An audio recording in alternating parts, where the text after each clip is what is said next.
I moved to my dad's when I was 10 and I didn't know anyone in the area except for the family my dad was friends with, a single mom with 3 kids. Luckily there was a girl a couple of years older than me. She was 12 at the time I met her, and we got to know each other a little over a couple of years. We weren't close, but we ended up having the same friends. One night my friend Rob was hanging out with her and her younger brother. They happened to be in the house alone because my friend's mom was at work.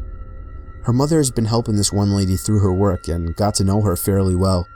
She found out her sister was in a mental institution and was let out recently. The night Rob is hanging out with my friend, they get a knock on the door. My friend thought it was just their mom, since she knocks a certain way when coming in, and he answered it without thinking. Rob wasn't supposed to be there and he took off through the window to his house down the road. He never thought twice about it. It wasn't her mom. It was the sister of the lady her mom was helping, and she figured out through talking to her sister where her family lived and her mom's working schedule. She came in. This is where I don't know the details, and I'm glad I don't. My friend's younger brother got away to the neighbor's house to call the police. The lady brutally murdered my friend a week from Christmas, decapitated her, and left her body naked in a bathtub. She even hid her head. They had to look through the presents, and I don't know where they found it, but they did.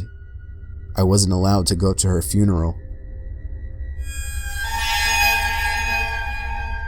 It happened to my wife's grandmother about 15 years ago while we were still dating.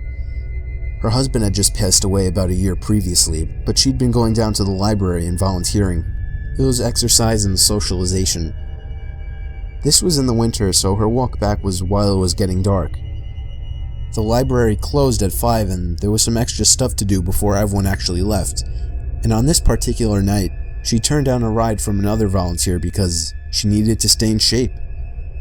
The house is about a mile away through some lightly wooded area in South Texas, and as she's about halfway home, she notices someone behind her. He's walking the same direction and gaining on her, which in itself isn't all that particular. She's old and thus not particularly fast, but in this case he seems vaguely sinister. They keep walking. Pretty soon he's right behind her. Then he falls into pace, just staying behind her. Now she knows something's up. But she's almost home. She can see the top of her driveway coming up, and she leaves her lights on so it'll look like someone's home when she's walking in. She just needs to make it another 150 yards, then 100. All that time, she said he was so close that she could feel his breath on her neck. Around maybe 50 yards, it happens. A strong hand on her shoulder. "Okay, bitch, don't turn around and hand over your purse or I'll cut you." She stops for a second, then takes one big step forward, turns, and shoots the guy in the neck with the .38 she keeps in her purse. The guy spent the next 5 years in a prison hospital before he died of complications. My wife's grandmother passed last year, but up to the end, she lamented that she pulled the trigger too soon. When I was young, I'd say 8 to 11-ish, my sister, whom is 7 years older, would babysit when my parents were out. At the time, she smoked a lot, and my parents made her smoke outside, of course. So I'd follow her outside, play around, annoy her and such. One day, my sister notices a car at the end of the driveway, just sitting in the road. It's a white SUV with a bike rack on top. It has the most tinted windows I've ever seen. You could not see inside from the side. It sat there until she went inside, then would drive to the end of the road and sit at the church parking lot and wait. Wait until she'd come out again for another smoke. And it would repeat this. Odd, but my sister is a brave lady and just kind of ignored it. That is, until the next day while my parents were out again and it showed up again. It would sit at the end of the driveway and just watch. I don't know what the driver was doing, but he was watching my sister. I know, because if I didn't go out, I'd watch from the front window and it would just sit there and watch my sister. She told my father, who was a sheriff deputy at the time, and he called the cops and made a complaint. They showed up, looked around, but the SUV was nowhere to be seen. Months went by and nothing. Then one day, a good 9 months after this had all started and around 4 months since the last sighting, it was back. It became a regular occurrence. Another day, my sister was outside doing her nasty habit, And sure enough, here it comes. This time we were all alone as usual, and she decides she has had enough.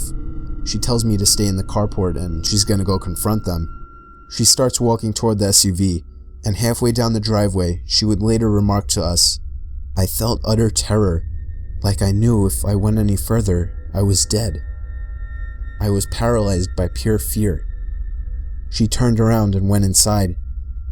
Finally, the family car was in the shop for some kind of issue, so we were all stuck home for the night. While my parents are home, my sister goes outside to smoke. I go outside with her, and eventually the SUV shows up. She tells me to run inside and tell my father, and I do. My dad promptly gets his gun and starts briskly walking down the driveway with it in hand, in the direction of the SUV, but not leveled towards it. The SUV floored it down the road and peeled out onto the nearby large highway. My dad, being a cop, noted the year and model and distinguishing features. The scariest thing, the license plate had been covered in duct tape. We never saw it again. I was just 4 or 5 years old and my parents had just separated. My mom was living in a 2-bedroom apartment. I had my own room, but I preferred to sleep in her bed whenever I was staying with her. Our 2 bedrooms were at the end of the hallway, directly across from each other. Our apartment was on the first floor, and I remember that it was in the middle of the summer, and my mom had a window open in her room, which was directly behind the bed above the headboard. Anyways, I woke up in the middle of the night and remember sitting up and seeing that our cat was sitting in the doorframe of my mom's room.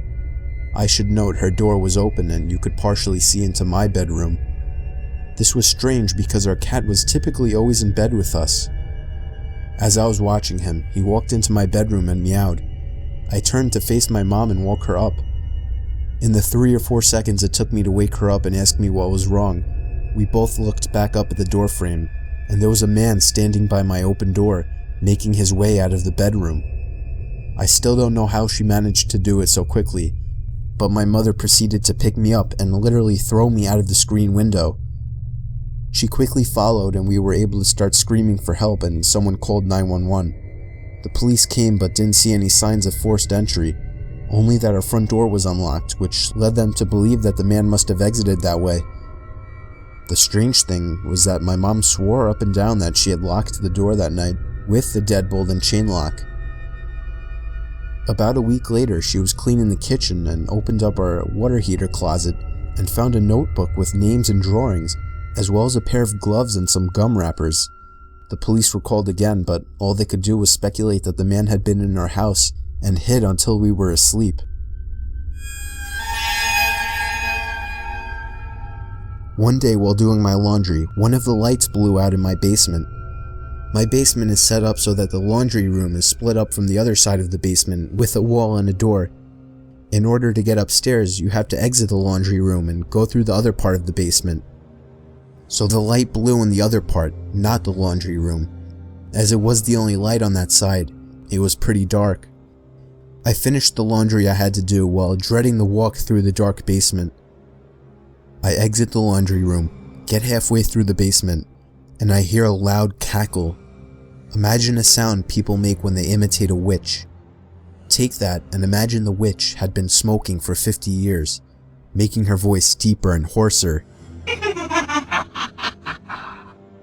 That's what I heard, clear as day, right behind me. I didn't hesitate to bolt for the stairs. I waited until my father got home and then changed the bulb. I have yet to hear that cackle since, and I have not told a single person in the house about it. This happened to a friend of mine. She told me about it about a year or so ago. We'll call her Minji. Minji is in her late 20s and works as an English tutor in South Korea. One evening, a few years ago, she was tutoring a high school boy. They were up studying pretty late and the buses stopped running. Being a long way from his house, the boy asked if he could crash on her floor overnight and get the first bus in the morning. Minji was very reluctant because inviting a teenage male student to stay the night didn't sound like a great idea, but he was begging her and eventually she relented. They went back into her one-room apartment and she got into the bed while he laid a blanket out on the floor and they both fell asleep. A few hours later, at maybe 2 a.m., the boy wakes Minji up. "I'm really hungry," he says. "Let's go get some food." Minji opens her eyes and looks up at him in disbelief. "Food? Now? It's 2 a.m., go back to bed." But the student insists. "No, I'm so hungry, let's eat something now." She tells him that there's some ramen in the kitchen and he could fix himself some. This doesn't satisfy him. He doesn't want ramen. "There's a 24-hour place just down the road. Let's go there." Eventually, after several minutes of persuasion, the boy gets Minji to come with him to the restaurant. They leave the apartment and head out. As soon as they're on the street, the boy turns to Minji and says, "I'm not hungry. I woke up in the middle of the night and looked under your bed. There's a man sleeping there." They call the police and discover that a homeless man had been living in Minji's apartment, sleeping under the bed for 2 months. The boy only saw him because he was lying on the floor, so he had a clear view under the bed. I was driving a shortcut from 29 Palms, California to Albuquerque, New Mexico. 29 Palms is located in the desolate high desert east of LA. The shortcut was all 2-lane road through total nothingness, except for a passing through Amboy. Amboy is a nearly abandoned town nearly as far below sea level as Death Valley. So I was driving by myself in the afternoon and proceeded to drive up into the mountain range between Amboy and I-40. Once I reached the top, I'm driving north through a canyon with high grass on both sides of the road. Up ahead I see some stuff in the middle of the road. As I approach, I slow down to see a red Pontiac Fiero stopped sideways across both lanes. A suitcase open with clothes scattered everywhere and 2 bodies laying face down in the road, a man and a woman. I stop 100 feet or so away, and the hair on the back of my neck is standing up. Being a Marine, I reach under the seat and pull out a 9mm pistol and chamber a round. Something seemed very wrong. It looked too perfect, as if it were staged. An ambush? Something was just wrong. As I scanned the road, I saw a line I could drive. Past the guy in the road on his left, swerve to the right of the woman, behind the Fiero, and I'd be on the other side. I dropped it into first gear, punched it down, and drove the line I planned. I passed the back of the Fiero without hitting it, or either of the bodies in the road. I continued forward a couple of 100 feet and slowed down, so I could breathe and let my heart slow down. As I looked up into the rear view mirror, I saw that the 2 bodies had gotten up to their knees, and 20 or so people emerged from the tall grass on either side of the road by the car and bodies. At that moment, my right foot smashed the gas pedal to the floor, and did not let up until I had to slow down for the I-40 East on-ramp. I will never know what would have happened to me had I gotten out of the car to check on the bodies, or stopped my car closer to them.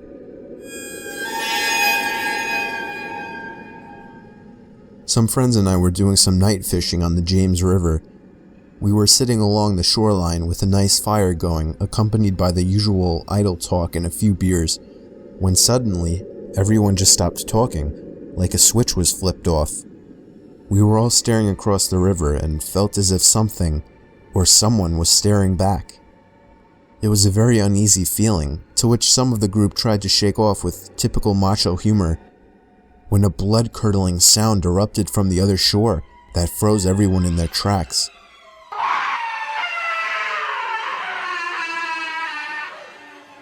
The sound was unlike any other that I had ever heard, and it made every hair on my body vibrate and tingle. The only way I could describe it is it sounded like a wild person with no language skills being gutted alive. No words, just this high-pitched, blood-curdling scream. Nobody moved or said a word. We all just sat there fixed in our stare, when just as suddenly, a second scream was let loose with even more force than the first.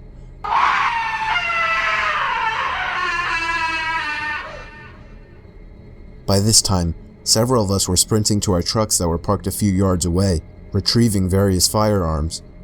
When we got back, we all sat there quietly, with our eyes fixed, staring toward the opposite shore, watching the light from our fire reflecting off the rocks.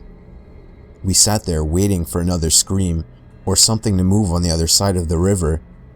Finally, a third scream came just as suddenly, but this time, it was on our side of the river, coming from the bushes about a yard away.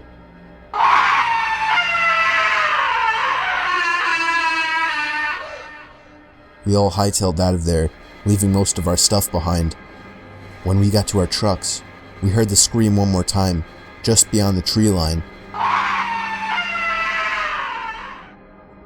We all floored it the hell away from there and never found out what was making the sounds.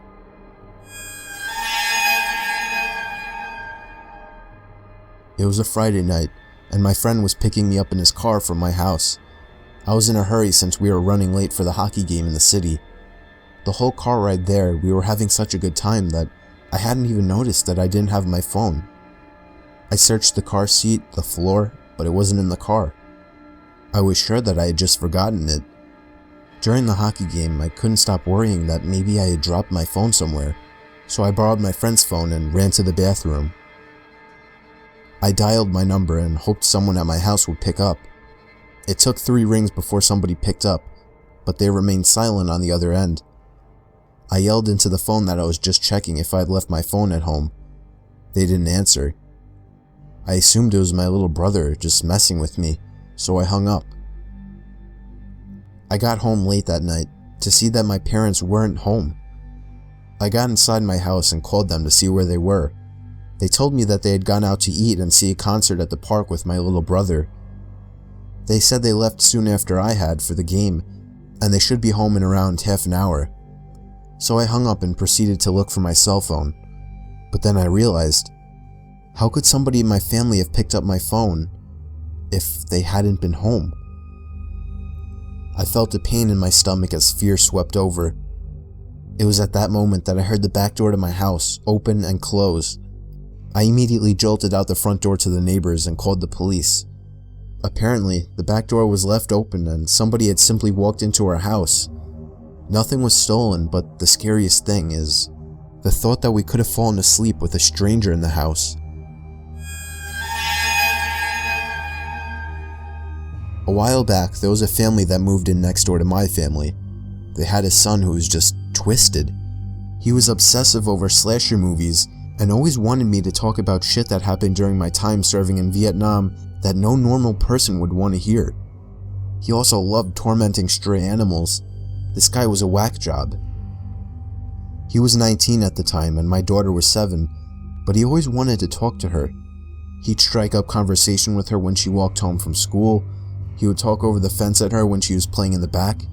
But what really set me off was when he called our house looking to speak to her. That was it. I went over and flipped shit at him and his parents. Told him to stay the hell away from her and I'd better not ever see him again. That's when things got weird. My daughter was always a little imaginative and paranoid. She would think there were monsters under her bed and whatnot, so when she told me there was something living in her closet and she was too scared to get up and tell us at night, but it wasn't there in the daytime, we blew it off as no big deal. A few weeks went by and one night my wife and daughter were staying at my mother's for a girls' night. So I turned the key on the HBO box and watched me some movies, eventually falling asleep downstairs. At around 2 a.m., I get a call from my neighbor with a creepy son telling me something along the lines of, "We saw that you were up, so we called. Our son is missing. I went by his room to use the bathroom and his door was open, which isn't usual, and there was no sign of him. We need help looking for him." The phone call woke me up though. I wasn't up, so I asked why they thought I was. "Oh, we saw you walking around upstairs and the light is on." My blood ran cold as ice. I'd been passed out on the couch and I know no one turned any lights on. I hung up on them, ran outside to my truck to grab my shotgun, but noticed the sheriff pulling up to my neighbor's house by this point. I booked it over and told him there was someone in my house, and now I could see the lights in my daughter's room were on, and there was a silhouette pacing back and forth. When the deputies went in, they found the neighbor boy there waiting in my daughter's room with a nice little setup in her closet. He said he liked to watch her sleep in the moonlight.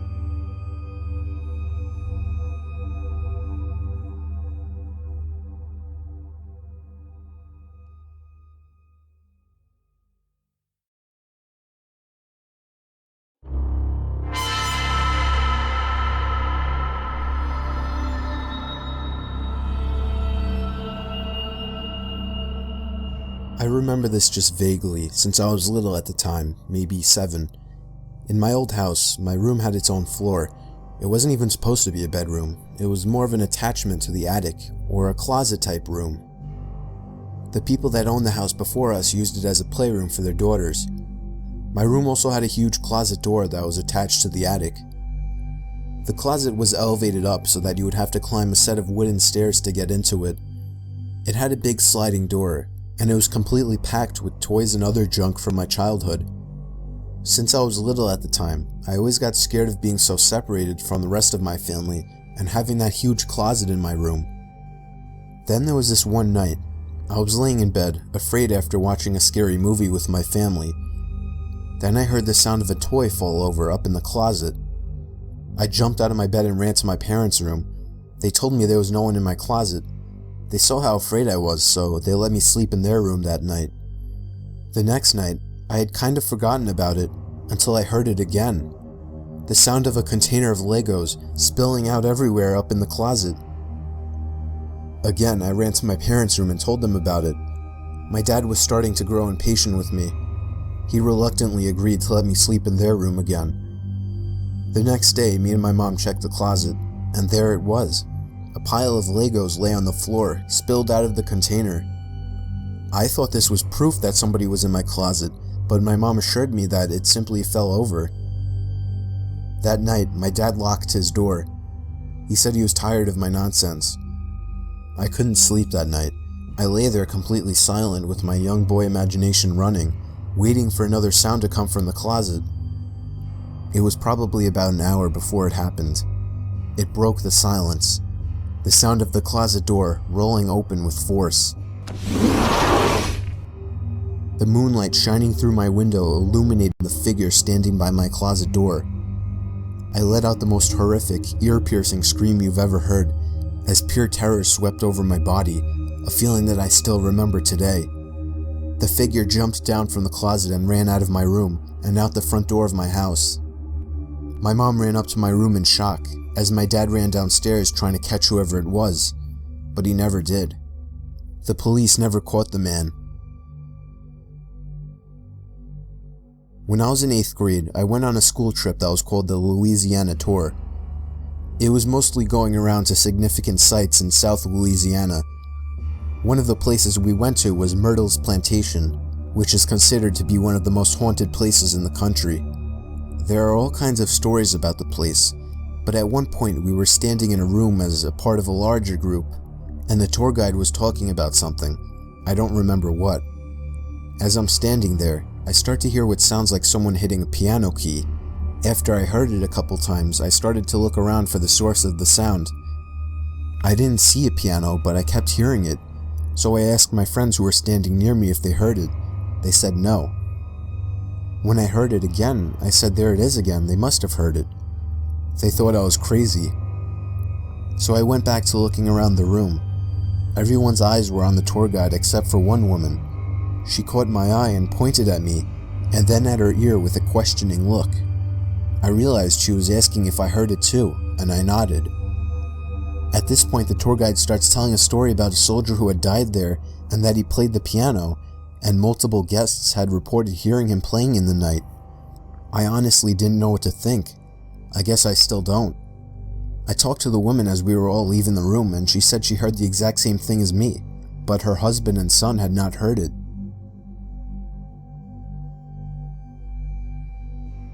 It was near Halloween time when my friends and I were telling ghost stories.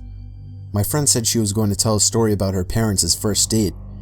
She said she didn't like telling the stories since it was actually true, but we prodded her on. To cut to the chase, the parents had a nice, if awkward, first date, and around the time that they would have said goodnight, the male in the situation, who's my friend's dad, suggested that they go for a midnight hike up Provo Canyon. He apparently knew the place, since he had done a fair amount of rock climbing in the area. So the two drove up the mouth of the canyon, got out of their cars, and started hiking under just the light of the stars, since it was a new moon. At some point, the man starts getting a bad feeling, since the pathway ahead, which would pass under some trees, would be dark, and because it was getting quite late. He ignores the feeling and presses on. A minute later, the feeling came back to the man. He ignored it again and started walking a bit of the way into the trees when his foot hit something soft in the middle of the path. Under the trees, it was too dark to see just what this soft thing was, and the feeling came back stronger than ever. Instead of finding out what his foot had bumped into, he and the woman both agreed to hightail it out of there. Years later, after being married for some time, they were watching an interview with the serial killer Ted Bundy. In response to a question asking him to describe the time that he felt the closest to being caught, he explained about the night that he lured a girl into Provo Canyon and had just killed her when he heard some people coming up the trail. He explained how he hid in the trees just in time, only to watch some guy walk right into the body, and for some reason, just turn around and walk away. My school's library is open until 2 in the morning for the idiots like me that don't do their essays until the last minute. It's a pretty small building and most of the books are in the basement area called the stacks. Just to give you a quick layout, there's the big main stairs that go down to the stacks, a vending machine room, and the long hallway with the 4 entrances into the stacks. The stacks are 2 really big rooms on opposite sides of the hallway with a huge amount of bookshelves and study desks lining the walls. I was there around 11 p.m. last year. It was a pretty research-intensive essay, so I was down in the stacks working in one of the study desks, so I didn't have to keep going upstairs and downstairs again. I had been there for maybe 2 hours, and everyone except for a boy working a few desks down from me had already left. I was pretty zoned out by this point. It was an 8 a.m. class, so I didn't have much time until it was due, and I was sort of panicking. So it really pissed me off when I heard someone flipping through book pages really fast to make them do that loud whipping noise at the other end of the room. I sort of ignored it for a while, thinking they'd go away eventually, but they just kept doing it. After about 5 minutes, I got sick of it and started to walk over to tell them to knock it off. I get about 3 steps across the room and it just stops.